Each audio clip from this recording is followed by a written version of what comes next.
نحمدہ ونصلی ونسلم علی رسولہ الکریم اما بعد فاعوذ باللہ من الشیطان الرجیم بسم اللہ الرحمن الرحیم قال اللہ تبارک و تعالی وعباد الرحمن الذین یمشون علی الارض ہونا وَإِذَا خَاطَبَهُمُ الْجَاهِلُونَ قَالُوا سَلَامًا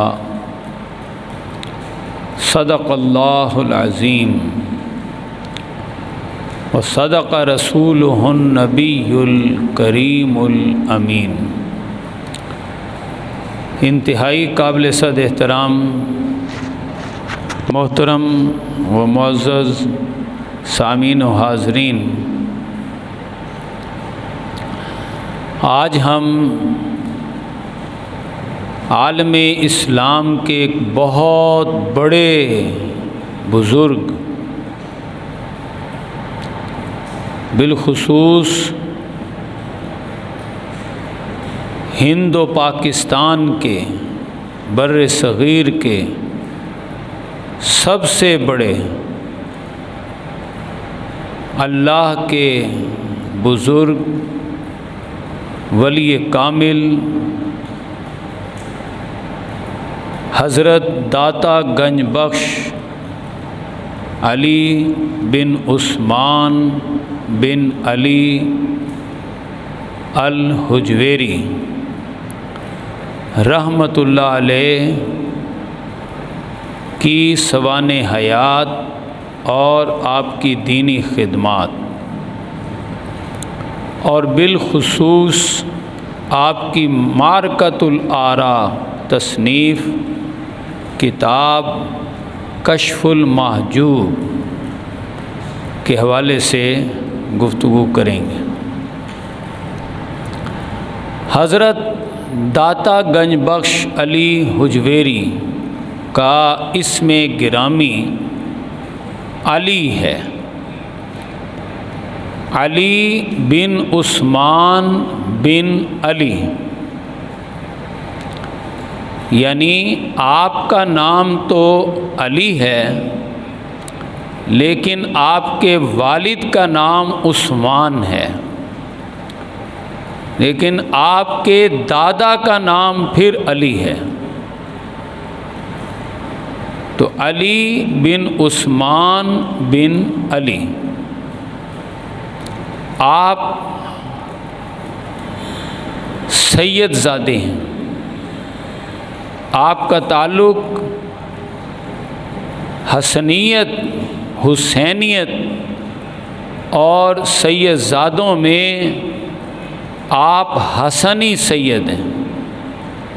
حضرت امام حسن کی اولاد میں سے ہیں، اس اعتبار سے آپ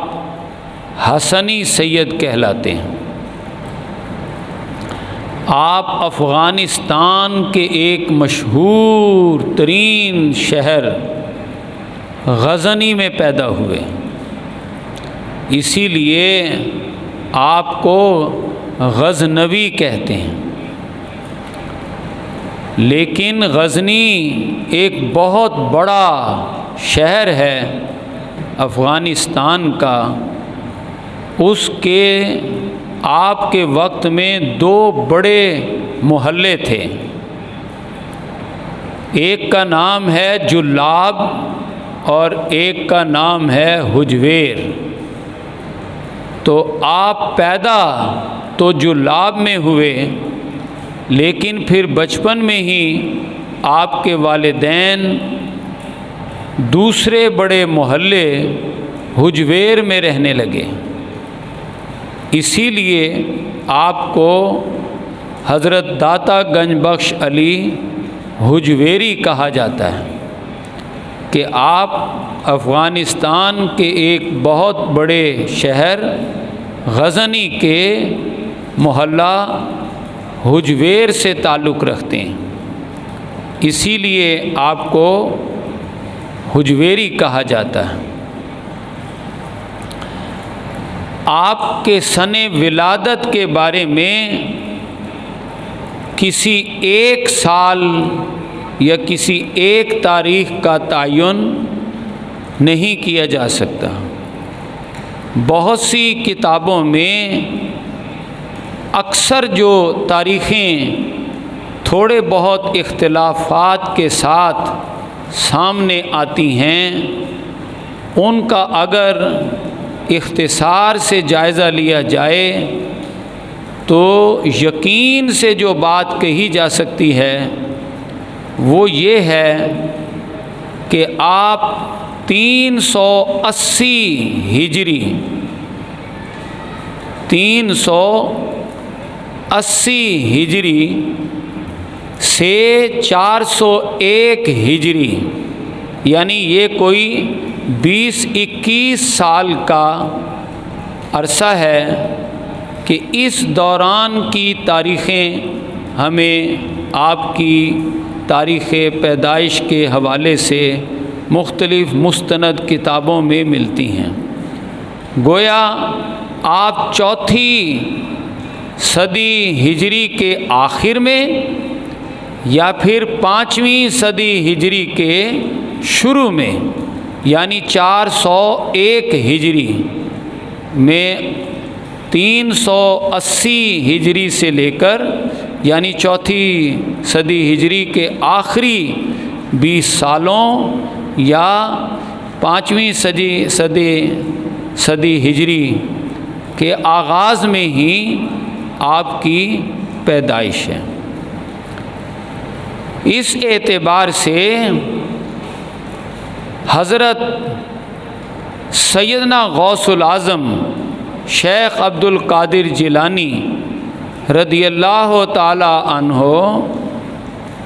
آپ کی وفات کے بھی بعد پیدا ہوئے ہیں،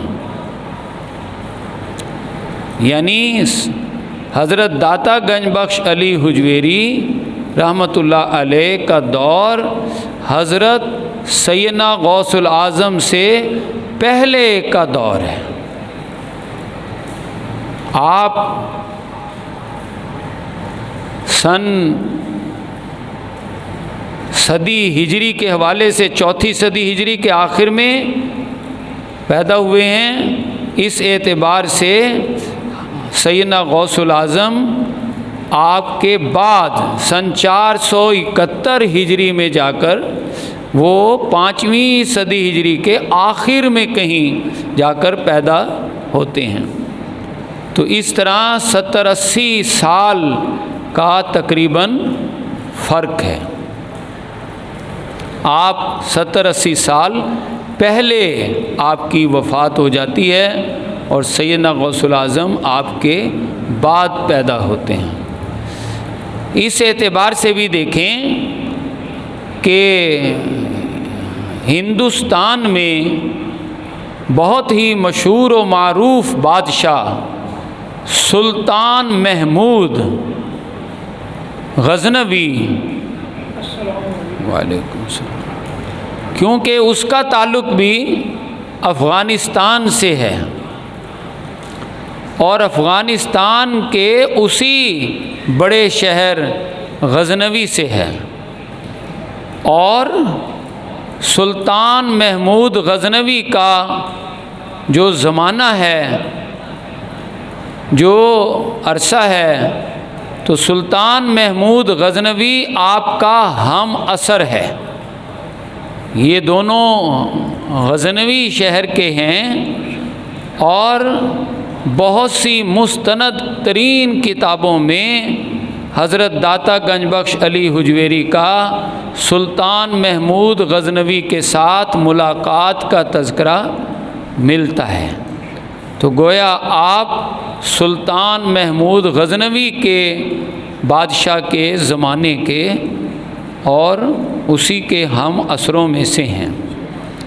لیکن بہت سی کتابوں میں یہ بات اور خطابوں اور تقریروں اور بیانوں میں یہ بات ملتی ہے کہ حضرت میرا حسین زنجانی، جن کا مزار اقدس چاہ میرا میں ہے، ان کے بارے میں کہا جاتا ہے کہ وہ آپ کے پیر بھائی ہیں، اور دونوں ایک ہی شیخ حضرت محمد بن حسن ابو الفضل ختلی رحمۃ اللہ علیہ کے مرید ہیں۔ یہ بات بہت سی تقریروں اور تحریروں اور کتابوں میں ملتی ہے، جبکہ حقیقی اعتبار سے یہ بات غلط ہے۔ حضرت داتا گنج بخش رحمۃ اللہ علیہ کا زمانہ میرا حسین زنجانی سے بھی بہت پہلے کا ہے۔ حضرت میرا حسین زنجانی تو اس وقت بر صغیر میں تشریف لائے ہیں جبکہ حضرت خواجہ معین الدین چشتی اجمیری رحمۃ اللہ علیہ بر صغیر میں تشریف لائے۔ تو اس وقت حضرت میرا حسین زنجانی یہاں لاہور میں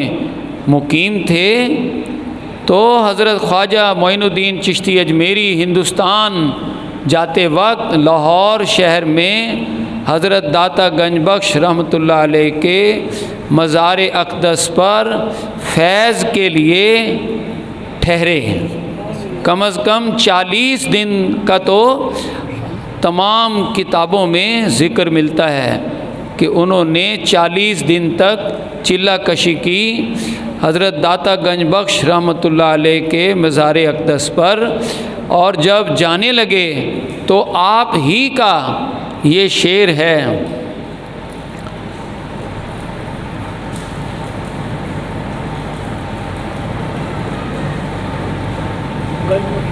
گنج بخش فیض عالم مظہر نور خدا، گنج بخش فیض عالم مظہر نور خدا، ناکساں را پیر کامل کاملاں را راہ نما۔ تو تب سے آپ کو داتا گنج بخش کے نام سے پکارا جانے لگا۔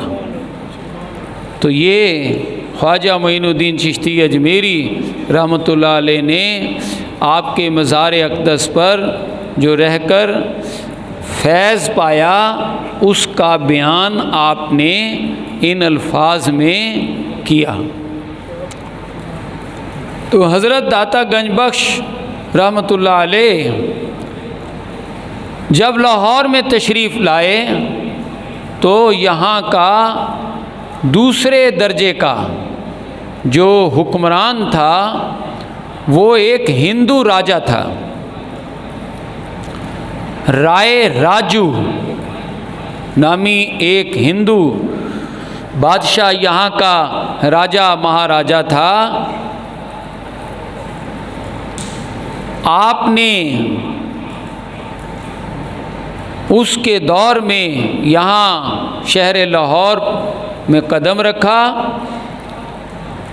یہاں پر آپ سے پہلے اسلام آ چکا تھا۔ اسلام تو محمد بن قاسم کے دور سے آ چکا تھا، لیکن اس وقت کے جو علماء تھے، مفتیان کرام تھے، انہوں نے حضرت داتا گنج بخش جیسی ایک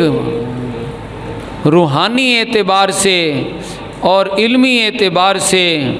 بہت بڑی علمی شخصیت آپ کی تھی، تو چھوٹے چھوٹے اس وقت کے جو علماء تھے انہوں نے آپ کے آنے کو پسند نہیں کیا، اور تقریباً تمام ہی اس وقت کے چھوٹے بڑے علماء کرام نے آپ کی مخالفت کی، اور چونکہ حکمران ہندو راجا تھا اس لیے ہندو پڑوتوں اور پروہتوں اور پنڈتوں نے بھی آپ کی مخالفت کی۔ ایک ہندو پروہت سے تو آپ کا مناظرہ خود بادشاہ اعظم سلطان محمود غزنوی کے سامنے بھی ہوا، کہ جس میں حضرت داتا گنج بخش رحمۃ اللہ علیہ نے اپنی روحانی طاقت سے اسے شکست دی۔ ہوا یہ کہ جب آپ نے یہاں پر اللہ کی وحدانیت اور دین کی اصل تعلیمات، جو کہ معاشرے کے ظلم کے خاتمے اور عدل کے قیام پر مبنی تھیں، ان پر آپ نے درس قرآن کے حلقے قائم کیے۔ تو ان دروس قرآن میں لوگوں کی بھرپور شرکت نے اس وقت کے علماء اور بالخصوص مفتیان کرام کو حسد میں مبتلا کر دیا، اور رائے راجو کے جتنے بھی پنڈت پروہت تھے انہوں نے بھی اپنی سیادت اور قیادت کے لیے آپ کو خطرہ سمجھا، اور ہندو پنڈتوں پروہتوں اور مسلمان بکاؤ قسم کے دنیا دار قسم کے علماء اور مفتیان کرام نے گٹھ جوڑ کر کے آپ کی مخالفت شروع کر دی۔ تو آپ نے جو دروس قرآن دیے ان کا موضوع ہی حقیقت پر سے پردہ اٹھانا تھا، حقائق پر سے پردہ اٹھانا، یہ آپ کے دروس قرآن کا اکثر موضوع ہوتا۔ بعد میں جب وہ دروس قرآن خود آپ نے ان کو جمع کرنا چاہا اور ایک کتابی شکل دی، تو آپ نے دنیائے تصوف کی ایک اہم ترین کتاب کشف المحجوب لکھ ڈالی۔ یہ کشف المحجوب در حقیقت حضرت داتا گنج بخش علی حجویری کے وہ دروس قرآن ہیں جو آپ نے حقیقت دین، حقیقت اسلام، دین کے اصل چہرے کو بے نقاب کرنا اور حقائق دینیہ پر پڑے ہوئے پردوں کو اٹھانا، حقیقت پر جو پردے پڑ جاتے ہیں ان کو اٹھانا، یہ نام ہے آپ کی مارکۃ الآراء تصنیف کشف المحجوب۔ انسان اپنے رب سے بہت سے پردوں میں آیا ہوا ہوتا ہے، ان پردوں کو اٹھانا، پھر دین کی بہت سے حقائق لوگوں کے علم میں نہیں ہوتے، وہ پردے بن کر چھپ جاتے ہیں، تو ان پردوں کو اٹھانا، یہ داتا صاحب رحمۃ اللہ علیہ نے اپنے دروس قرآن سے یہ کام لیا، اور جب ان دروس قرآن کو ایک کتابی شکل دینا چاہی تو وہ گویا کہ دین کے حقائق یعنی تصوف نام ہے دین کی باطنی حقیقت کا، تو وہ دنیائے تصوف میں فارسی زبان پر لکھی جانے والی پہلی کتاب تھی۔ عربی میں تو حقیقت تصوف دین پر آپ سے پہلے بھی بے شمار علماء نے، اولیاء کرام نے کتابیں لکھی ہیں، ملتی ہیں، لیکن فارسی زبان میں اور تصوف کی اصل حقیقت کو بیان کرنے والی بڑے آسان فہم انداز میں ایک عام شخص جنہیں پڑھ کر سمجھ سکتا ہے اور اس پر عمل کر سکتا ہے، ان حقائق پر مبنی فارسی زبان میں پوری دنیا میں یہ پہلی کتاب ہے، جبکہ عربی کے بعد اسلام کا سارا ذخیرہ آج سے کوئی 60 70 80 سال پہلے تک کا سارا ذخیرہ فارسی زبان میں ہی ہے۔ گویا حقائق دینیہ پر کہنا چاہیے کہ فارسی زبان میں جس کے بعد کے سینکڑوں نہیں، ہزاروں نہیں، لاکھوں کتابیں لکھی گئیں، ان کتاب میں سب سے پہلی کتاب جو بندے پر وہ پڑے ہوئے پردے جو اسے اللہ سے پردے میں رکھتے ہیں، حجاب میں رکھتے ہیں، ان حقائق کو اٹھانے والی پہلی کتاب کشف المحجوب ہے۔ حضرت داتا گنج بخش رحمۃ اللہ علیہ کی یہ کتاب کشف المحجوب، اس کے چند ایک چیپٹر اسباق ایسے ضرور ہیں جنہیں عام شخص آسانی سے نہیں سمجھ سکتا، کیونکہ وہ فنی گفتگو ہے، وہ صرف علماء اور بہت بڑے بڑے صوفیاء اہل علم ہی ان تکنیکی باتوں کو سمجھ سکتے ہیں، لیکن اس کتاب کے تقریباً 99% جو اسباق ہیں وہ عام شخص سمجھ سکتا ہے۔ کہا گیا ہے اور یہ حقیقت ہے، تمام علماء کا، بزرگان دین کا، صوفیاء کرام کا اس بات پر اتفاق ہے کہ اگر کسی شخص کو پیر کامل نہ مل رہا ہو اور وہ اپنے دل میں شقاوت، سختی، بیزاری اور اللہ کی طرف دل کا مائل ہونا، خشیت الہی ہونا، رکتوں سے، دین کی لذتوں سے خالی ہو اور اسے تشنگی ہو، ہدایت کی طلب ہو اور وہ مل نہ رہی ہو، تو اگر وہ کشف المحجوب سے اس طرح کا رابطہ کرے، اس طرح اسے پڑھے، اس طرح اس کے ساتھ زندگی گزارے جس طرح کے گزارنے کا حق ہے، تو کسی بھی شخص کو حضرت داتا گنج بخش علی حجویری رحمۃ اللہ علیہ کی یہ کتاب کشف المحجوب پیر کامل کا کام دیتی ہے۔ کوئی اگر شخص اس کو آزمانا چاہے تو 5-6 مہینے تنہائی میں یہ کشف المحجوب جلوت میں، محفل میں پڑھی جانے والی کتاب سے بڑھ کر تنہائی میں اور بڑی توجہ، انہماک اور استغراق سے پڑھی جانے والی کتاب ہے۔ اگر کوئی شخص اس کتاب کو پڑھے، اس کا ہر سبق کئی بار پڑھے،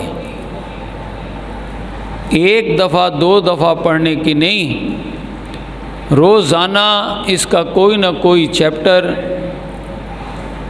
پڑھے اور اسے کئی بار پڑھے اور اس پر غور اور فکر کرنے کی کوشش کرے، تو جو چیزیں اس کو سمجھ میں آ جائیں پھر اپنے باطن میں جھانکے اور دیکھے کہ داتا صاحب کی کتاب کشف المحجوب کون سی ایسی بات کر رہی ہے جو اس کے عمل میں نہیں ہے، علم میں تو داتا صاحب کی کتاب لا رہی ہے، ہمارے علم میں تو اضافہ کرتی ہے، لیکن اس کو سمجھ کر اس پر غور و فکر کرنے کے بعد اگر یہ پتہ چلے کہ ہم ان باتوں پر عمل نہیں کر رہے تو پھر حت المقدور اس پر عمل کرنے کی کوشش کرے۔ میں نے جیسا کہ عرض کیا، ہر چیپٹر کو کئی بار پڑھے اور کشف المحجوب کتاب کو شروع سے آخر تک کئی دفعہ پڑھے اور مسلسل 5 یا 6 مہینے اپنی خلوت کے، اپنی تنہائی کے کشف المحجوب کو پڑھنے اور سمجھنے اور غور و فکر کرنے میں گزارے، تو یہ مجرب نسخہ ہے کہ جو کچھ پھر اسے سمجھ آئے، جو چیزیں سمجھ میں نہ آئیں اسے چھوڑ دے، بے شک وہ بہت کم ہیں، لیکن یہ کتاب اتنی آسانی، سلاست، روانی کے ساتھ لکھی گئی ہے کہ عام سے عام شخص بھی بآسانی ان حقائق کو سمجھ سکتا ہے کہ جو کشف المحجوب میں بیان کیے گئے ہیں۔ اب اگر کوئی شخص کتاب کو پڑھتا ہے، اس کے ہر چیپٹر کو بار بار پڑھتا ہے، پھر اسے سمجھنے کی کوشش کرتا ہے اور جو چیز سمجھ آئے اس پر پھر غور و فکر کرتا ہے، اور غور و فکر کے بعد جو اسے اصل سبق ملے اسے اس پر اب حت المقدور اس پر عمل کرنے کی بھی کوشش کرے، تو 5 یا 6 مہینے وہ کشف المحجوب کو پڑھنے، سمجھنے اور عمل کرنے میں گزارے تو کوئی وجہ نہیں ہے کہ کشف المحجوب اسے پیر کامل کا کام نہ دے۔ سبحان اللہ، سبحان اللہ، سبحان اللہ۔ بے شمار اولیاء صوفیاء نے کشف المحجوب سے وہ فیض پایا ہے جو داتا گنج بخش رحمۃ اللہ علیہ نے اس میں رکھ دیا ہے۔ کتاب میں تاثیر اصل میں اس کے لکھنے والے کی تاثیر ہوتی ہے۔ تو دنیا اسلام میں ہزاروں نہیں لاکھوں کروڑوں لوگ ایسے ہیں جو کشف المحجوب سے اپنے پیر کامل کا کام لیتے ہیں، اور کشف المحجوب کو اگر تنہائی میں غور سے مسلسل تسلسل کے ساتھ، یہ نہیں کہ کبھی کبھی پڑھ لی، نہیں، بالاستیعاب پابندی کے ساتھ چاہے تھوڑے سے وقت کے لیے پڑھے،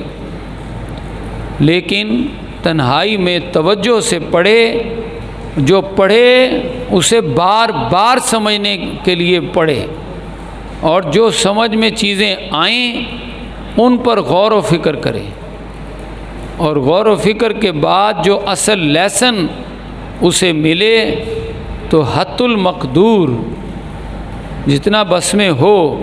اس پر عمل کرنے کی بھی کوشش کرے۔ تو اس طرح یہ کتاب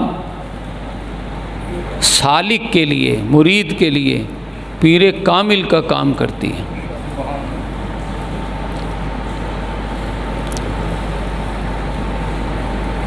حضرت داتا گنج بخش رحمۃ اللہ علیہ نے یہ جو دروس قرآن دیے، اس سے اس وقت کی ہندو کمیونٹی، ہندو لوگ بھی، اور جو نام نہاد پیشہ ور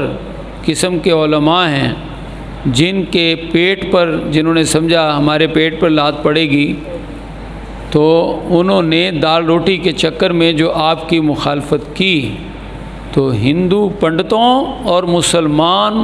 مولویوں کے گٹھ جوڑ نے آپ کا مقابلہ کیا۔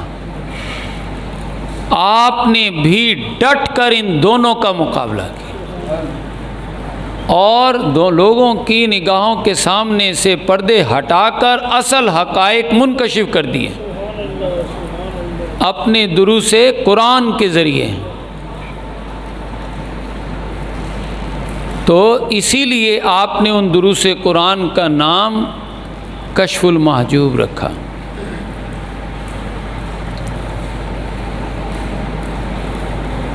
میں کشف المحجوب کا ایک چیپٹر یہاں آپ کے سامنے پیش کرنے لگا ہوں، ایک چیپٹر جو سورہ فرقان کی آیات پر مشتمل ہے۔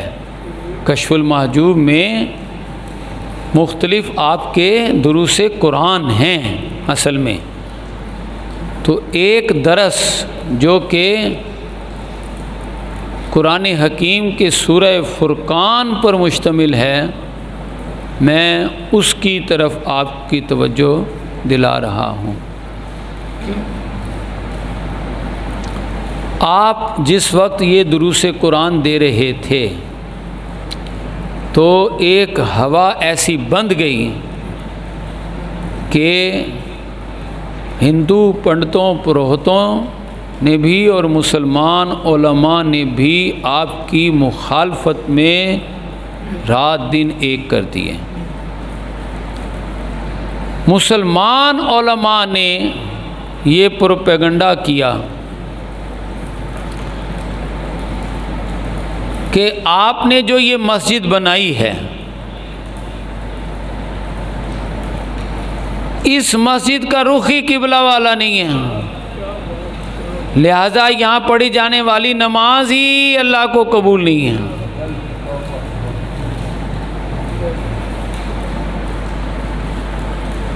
اور ہندو پنڈتوں پروہتوں نے اپنے جادو کے ذریعے سے، اپنے جادوگری کے کرتبوں کے ذریعے سے آپ کو زیر کرنے کی کوشش کی۔ ہوا یہ کہ اس وقت کا جو رائے راجو نامی ہندو مہاراجا تھا، اس کے پنڈتوں پروہتوں نے اس کے کان بھرے کہ یہ شخص علی بن عثمان بن علی الحجویری جو ہے، یہ کل کلاں تمہارے لیے خطرہ بن سکتا ہے۔ اس کے دروس قرآن میں لوگ تیزی سے شرکت کر رہے ہیں۔ تو انہوں نے کہا ہمیں جلد ہی اس کو اپنے جادو کے زور سے اس کو قبضے میں کر لینا چاہیے۔ تو اس نے پورے ہندوستان سے بڑے بڑے جادو نامی گرامی جادوگروں کو بلا لیا۔ ادھر سے حضرت داتا گنج بخش رحمۃ اللہ علیہ اکیلے ہی، وہ چونکہ اس وقت کا مہاراجا بھی ہندو تھا تو ان جادوگروں کو راجے کی میزبانی بھی میسر تھی، لہذا ایسا ہوا کہ ایک بہت بڑا ہجوم، بہت بڑا ایک پروگرام رکھا گیا جس میں پورے ہندوستان سے کم از کم بڑے بڑے جادوگر بلائے گئے اور حضرت داتا گنج بخش رحمۃ اللہ علیہ کو بھی بلایا گیا۔ تو ان ہندو راجوں اور پنڈتوں نے اپنے اپنے کرتب دکھانے شروع کیے۔ ان میں جو سب سے بڑا ہندو پنڈت تھا، اس نے جادو کے زور پر خود اڑنا شروع کر دیا۔ حضرت داتا گنج بخش رحمۃ اللہ علیہ نے، آپ اللہ کے کامل اولیاء میں سے ہیں، آپ نے اپنی جوتی کو اشارہ کیا تو وہ جوتی اڑی اور اس ہندو پنڈت کو کے سر پر اتنی لگنے لگیں، برسنے لگیں جوتی کہ وہ توبہ توبہ کرتا، وہ جو اڑتا چلا جا رہا تھا وہ نیچے آ کر اور حضرت داتا گنج بخش رحمۃ اللہ علیہ کے قدموں میں گر گیا، کیونکہ وہ تو جادو کر رہا تھا اور آپ کی جوتیاں جو پٹائی کر رہی تھیں وہ حقیقت تھی، کیونکہ آپ ان مقدس ترین ان بزرگوں میں سے ہیں، دین کے ان اولیاء میں سے ہیں کہ جن کے بارے میں اللہ تعالیٰ فرماتا ہے کنت یدہ التی یبطش بہا، میں ان کا ہاتھ بن جاتا ہوں جس سے وہ پکڑتے ہیں۔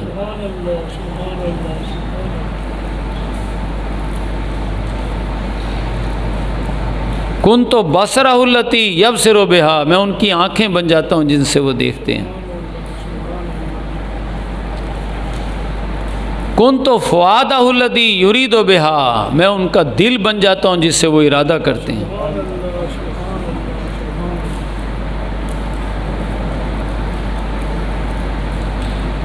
تو آپ نے ارادہ کیا اور جوتی نے پٹائی شروع کر دی، اور جب وہ آ کے قدموں میں گر کے اسلام اس نے قبول کر لیا تو جو وقت کا ہندو راجہ رائے راجو تھا وہ بھی شکست کھا کر کلمہ پڑھ کے مسلمان ہو گیا۔ سبحان اللہ، سبحان اللہ، سبحان اللہ۔ کتابوں میں، بعض کتابوں میں تو یہ ملتا ہے کہ آپ نے دینی مصروفیات اور اس ہمہ ہمی اور بہت زیادہ جد و جہد کی زندگی گزاری، تو ہندوؤں کے خلاف بھی اور مسلمان جو پیشہ ور قسم کے علماء تھے ان کی مخالفت کا سامنا تھا، تو آپ نے عمر بھر شادی ہی نہیں کی۔ بعض کتابوں میں یہ درج ہے، لیکن اکثر کتابوں میں ہمیں یہ بات ملتی ہے کہ حضرت داتا گنج بخش رحمۃ اللہ علیہ نے شادی کی۔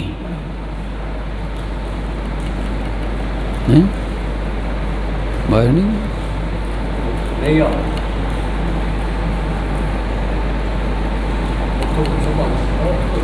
نہیں چلا تھا شروع میں،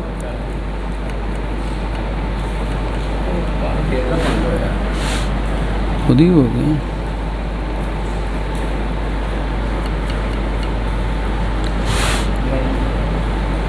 چلا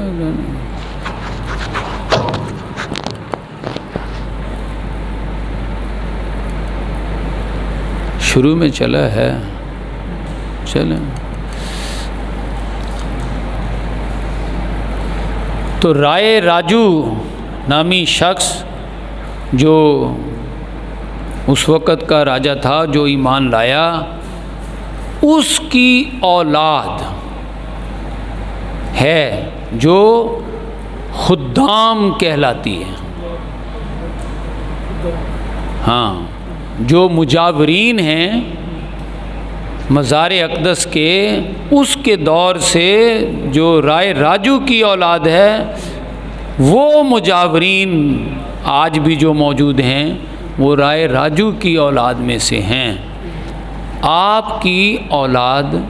یا تو ہے نہیں یا ہے تو وہ گمنام ہے، سمجھے؟ آپ کی شادی کا جو عرصہ ہے وہ محدود ہے۔ تو حضرت داتا گنج بخش رحمۃ اللہ علیہ نے جو مسلمان علماء کی طرف سے اعتراض ہوا کہ آپ کی تو مسجد ہی قبلہ رخ نہیں ہے، یہاں تو نماز ہی نہیں ہوتی،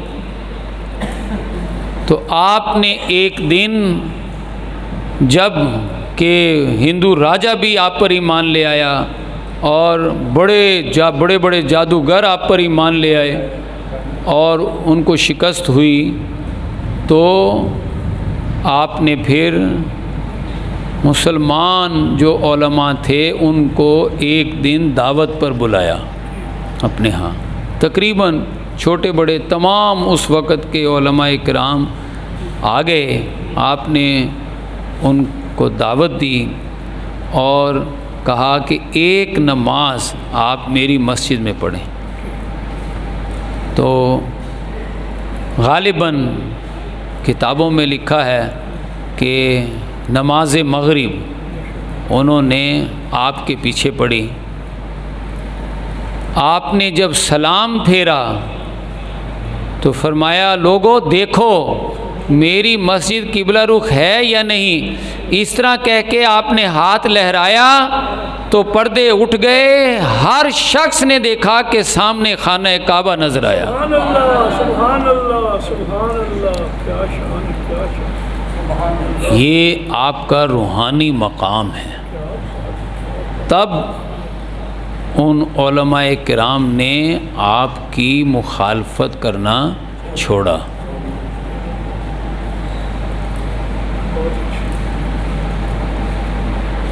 تو یہ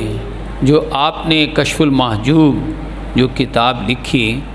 اس کا ایک چیپٹر ہے سورہ فرقان کی ان آیات پر۔ میں ان میں سے چند ایک کا ذکر کرتا ہوں، باقی انشاءاللہ میں آئندہ جمعہ اس پر گفتگو کروں گا۔ کہ آپ فرماتے ہیں سورہ فرقان کی آیت کو، وعباد الرحمن، جو رحمان کے بندے ہیں، یعنی اولیاء کرام بزرگان دین کے اوصاف آپ سورہ فرقان کی روشنی میں اپنی کتاب کشف المحجوب میں بیان کرتے ہیں۔ وعباد الرحمن الذین یمشون علی الارض ہونا، اللہ کے جو نیک بندے ہوتے ہیں وہ زمین پر دبے پاؤں چلتے ہیں، پاؤں پٹک کر نہیں رکھتے۔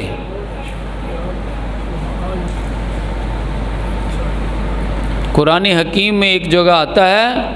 تم اگر پاؤں پٹک کر رکھو گے اِنَّكَ لَن تَخْرِقَ الْأَرْضَ، تمہارے پاؤں کو پٹک کر رکھنے کے سے زمین کہیں پھٹ تو نہیں جائے گی، تو کیا فائدہ پٹک کر پاؤں رکھنا زمین پر۔ اور جو اکڑ اکڑ کر چلتے ہو، بڑے بڑے اونچے اونچے ترے لگاتے ہو، وَلَن تَبْلُغَ الْجِبَالَ طُولًا، تو کیا تم پہاڑوں سے بلند ہو جاؤ گے؟ سبحان اللہ سبحان اللہ، ہے نا، بڑائی کبریائی یہ اللہ کو زیب دیتی ہے۔ سبحان اللہ سبحان بندے کا اصل زیور ہے عاجزی، انکساری۔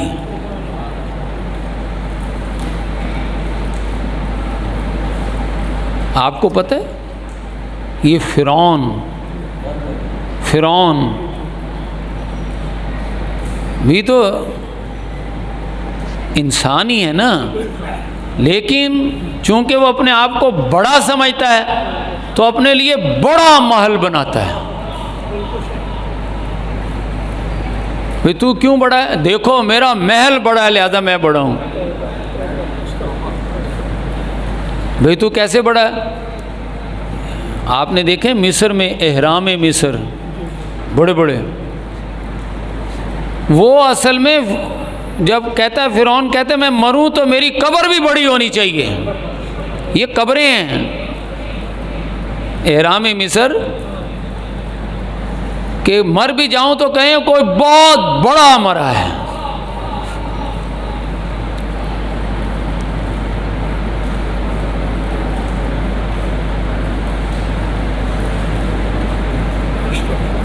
تو اپنے آپ کو بڑا سمجھنا اور بڑے محلوں میں رہنا اور بڑا سمجھنا، اپنی قبریں بھی بڑے بڑی بنانا، یہ فرعونیت ہے۔ ہمارے آقا صلی اللہ علیہ وسلم کو دیکھیں نا، بعد از خدا بزرگ ہونے کے باوجود ایک چھوٹے سے حجرے میں رہتے ہیں. یہ حضرت داتا گنج بخش رحمۃ اللہ علیہ عباد الرحمن الذین یمشون علی الارض ہونا، زندگی میں عام انسانوں کسی زندگی بسر کرتے ہیں. الفقر و فخری، ہمارے آقا فرماتے ہیں فقر ہی تو میرا فخر ہے. کیا بات ہے، سبحان اللہ سبحان اللہ سبحان اللہ سبحان اللہ. وہ دارا سکندر سے وہ مرد فقیر الا ہو جس کی فقیری میں بوئے اسد اللہ ہی. سبحان اللہ سبحان اللہ سبحان اللہ. کیا بات کیا بات. دارا سکندر سے وہ مرد فقیر الا ہو جس کی فقیری میں بوئے اسد اللہ ہے. ہمارے آقا بعد از خدا بزرگ ہونے کے باوجود ایک چھوٹے سے حجرے میں رہتے ہیں. حدیث پاک میں آتا ہے کہ جب رات کو آپ تہجد کے لیے اٹھتے اور نماز پڑھتے تو اتنی جگہ نہیں ہوتی تھی کہ حضرت عائشہ آرام سے ٹانگیں پھیلا کر سوتی رہیں اور آپ سجدہ کر سکیں. آپ جب سجدے میں جانے لگتے تو حضرت عائشہ کی ٹانگیں اٹھا کے ایک طرف کرتے، سجدہ کی جگہ بناتے، تب سجدہ کرتے تھے. اب آپ اس سے تصور کریں کہ یہ گنبد خضرا آپ صلی اللہ علیہ وسلم کی حیات طیبہ میں یہ آپ کا حجرہ ہے. یہ حجرہ کتنا بڑا تھا. جنہیں اللہ نے بڑائی دی ہو انہیں ظاہری بڑائی کی ضرورت نہیں ہوتی. سمجھے؟ وہ کہتے ہیں نا متائے بے بہا ہے درد و سوزے آرزو مندی، مقام بندگی دے کر نہ لوں شان خدا بندی. حضرت داتا گنج بخش فرماتے ہیں چنا بندگی در ساختہ من، دین سکھاتا ہی صرف ایک ہی چیز ہے، ایک ہی چیز کہ بندگی کا ایسا ڈھانچہ بن جائے، بندہ اپنی بندگی کا ڈھانچہ ایسا بنائے کہ نہ گیرم گر مرا بخشے خدائی، کہ خدا اپنی خدائی دے تو وہ اس میں فٹ ہی نہ بیٹھے.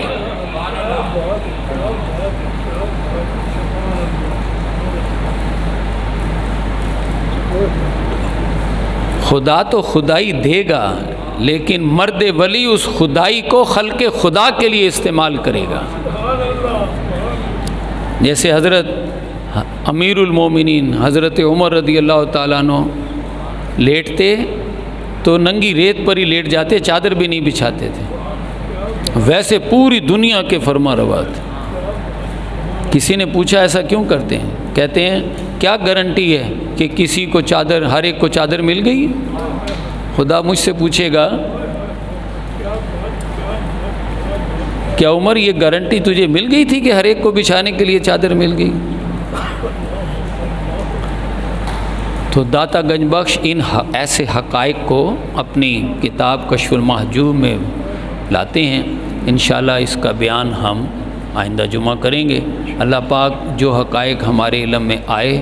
ان پر عمل کی توفیق عطا فرمائے. آمین ثم آمین. وما علینا الا البلاغ.